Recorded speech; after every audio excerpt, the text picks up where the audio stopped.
শেহতীয়াভাৱে সামাজিক মাধ্যম যুগত ভাইৰেল হোৱা এগৰাকী কিশোৰৰ লগত এই মুহূৰ্তত মই উপস্থিত আছোঁ আৰু এইগৰাকী মঙলদৈ কিশোৰৰ যি প্ৰতিভা স্বপ্ৰতিভাৰে আচলতে সামাজিক মাধ্যমত ভাইৰেল হোৱা দেখা গৈছে আৰু প্ৰথমে মোৰ সহযোগীক কিশোৰগৰাকীৰ যি প্ৰতিভাৰ কিছু উমান দিবলৈ দৰ্শকসকলক কিছু উমান দিবলৈ অনুৰোধ কৰিছোঁ।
কিশোৰগৰাকীৰ লগত কিছু কথা পাতিম। হয়তো ছবি দেখিয়ে দৰ্শকসকলে অনুমান কৰিব পাৰিছে আচলতে কাৰ সৈতে চিনাকি কৰি দিব বিচাৰিছোঁ আৰু হয়তো বিগত সময়ত কিছুদিন বিগত যি সামাজিক মাধ্যম যোগে এইকেইদিনত হয়তো এই শিশুগৰাকীৰ ভিডিঅ' আপোনালোকে দেখিবলৈ সক্ষম হৈছে। এয়া হৈছে মঙলদৈ প্ৰিয়াংশু সিং। এইগৰাকী কিশোৰে এতিয়া ইতিমধ্যে যি সামাজিক মাধ্যমৰ আচলতে ভাইৰেল হৈ পৰিছে। কিশোৰগৰাকীলৈ আছে আমাৰ লগত, তেওঁৰ লগত এতিয়া কথা পাতিম।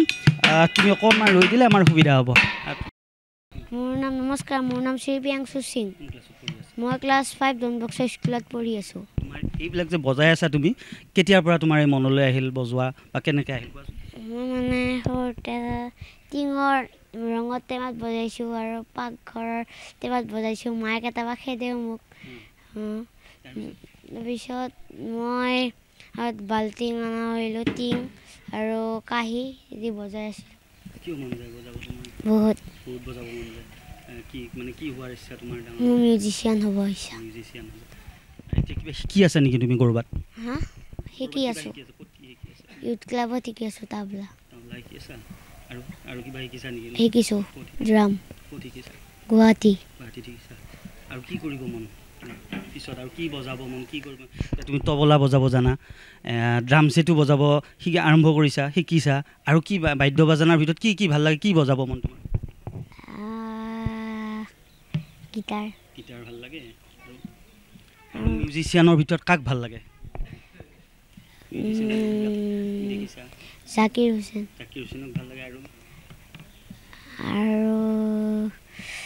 আৰু নাই। গান কাৰ ভাল লাগে? জুবিন গাৰ্গ। জুবিন গাৰ্গ আমাৰ মাজত নাই ন, কি ক'বা? জুবিন মানে বহুত ভাল আছিল আৰু মই জুবিন গাৰ্গৰ গান ভাল পাওঁ। জুবিন গাৰ্গেওতো বহু বস্তু বাদ্য বাজনা বজাব নাছিল, গান গাইছিল, তেনেকুৱা হ'ব মন আছে নেকি? আছে। কোৱাচোন কি মন আছে? মানে বজাব মন আছে, গান গাব মন আছে। কি কি বাদ্য বাজনা শিকিব মন আছে? ড্ৰাম ছেট, তাবলা আৰু বেলেগ আৰু নাই। এই মুহূৰ্তত পুনৰ আকৌ যি কিশোৰগৰাকীৰ বাদ্য বাজনাৰ মাজলৈ যাম আমি। মোৰ সহযোগীয়ে দেখুৱাইছে যিসমূহ আচলতে পেলনীয়া সামগ্ৰী, এক প্ৰকাৰ পেলনীয়া সামগ্ৰী ঘৰৰ, এই সামগ্ৰীসমূহে তেওঁ নিজেই আচলতে সেইটো উলিয়াই লৈছে, বাদ্য বাজনা তৈয়াৰ কৰি লৈছে তেওঁৰ নিজৰ ধৰণে। আৰু এইবোৰৰ মাজতে আচলতে কি ধৰণে খুব সূক্ষ্মভাৱে আচলতে এই বাদ্য বাজনাত আচলতে সুৰ তোলা দেখা গৈছে। তোমাক আকৌ বজাবলৈ অনুৰোধ কৰিছোঁ আমাৰ দৰ্শকসকলৰ কাৰণে।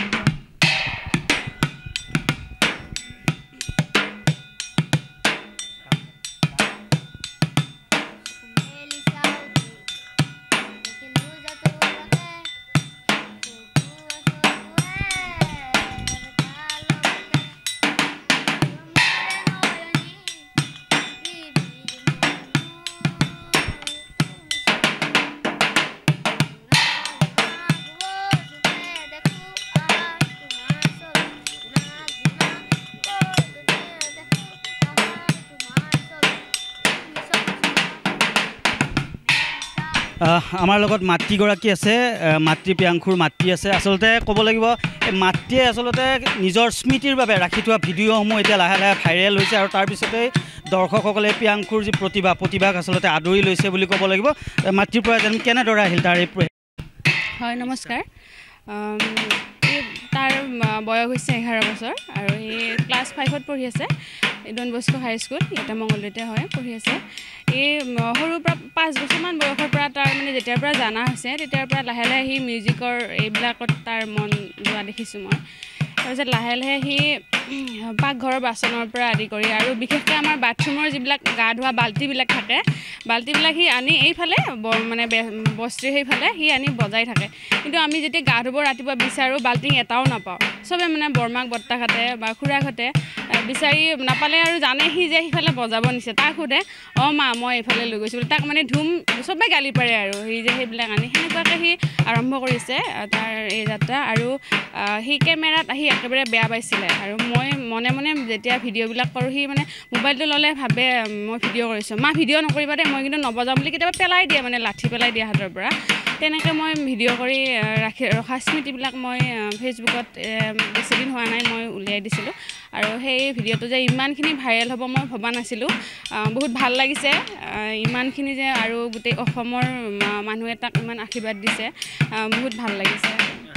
কি কয় আচলতে কি হ'ব মই কিবা জনাই নেকি আপোনালোকক? হয় হয়, সি মানে সৰুৰ পৰা কয় মই মিউজিচিয়ান হ'ম আৰু এইবিলাক যিবিলাক বজোৱা বাদ্যযন্ত্ৰত তাৰ সেইবিলাকত বহুত মন সৰুৰ পৰা। আৰু বিশেষকৈ বিয়া খাব গ'লে সি মানে বিয়া খোৱাত মন নিদিয়ে, সি ডাইৰেক্ট গৈ মানে সি য'ত বেণ্ড পাৰ্টি আছে বেণ্ড পাৰ্টি বজোৱা সি তাতে বহি থাকে, তাৰ পৰা সি লৰচৰ নহয় সেইখিনি।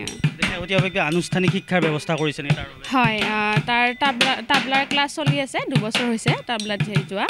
আৰু এই যোৱা দেওবাৰৰ পৰা তাক ডামৰ স্কুলত দিছোঁ। ফাৰ্ষ্ট ক্লাছ কৰিছে যোৱা দেওবাৰে, প্ৰথমটো ক্লাছ কৰিছে সি।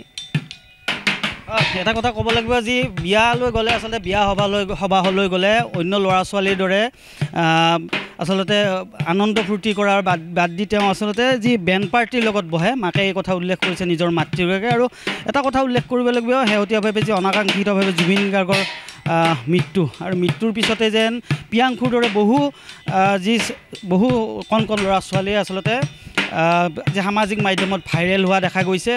এটা কথা উল্লেখ কৰিব, এয়াই চাগে আচলতে মৃত্যুৰ পূৰ্বে জুবিন গাৰ্গে যি অসমৰ জুবিন দেশৰ, আমি সাধাৰণতে কৈ আছোঁ জুবিন দেশৰ মানুহ, জুবিন দেশৰ যি জুবিন যুগৰ মানুহ, আৰু এইসকল জুবিন দেশৰ মানুহ জুবিন যুগৰ মানুহক আচলতে জুবিন গাৰ্গে হয়তো হিয়া উজাৰি মৰম আৰু আশীৰ্বাদ দি গৈছে। আৰু এইসকলৰ মাজৰ পৰাই হয়তো অনাগত দিনত একোজন জুবিন গাৰ্গৰ জন্ম হ'ব, জুবিন গাৰ্গৰ দৰে ব্যক্তিসত্তাৰ জন্ম হ'ব, জুবিন গাৰ্গৰ দৰে এগৰাকী ভাল সংগীতজ্ঞৰ জন্ম হ'ব।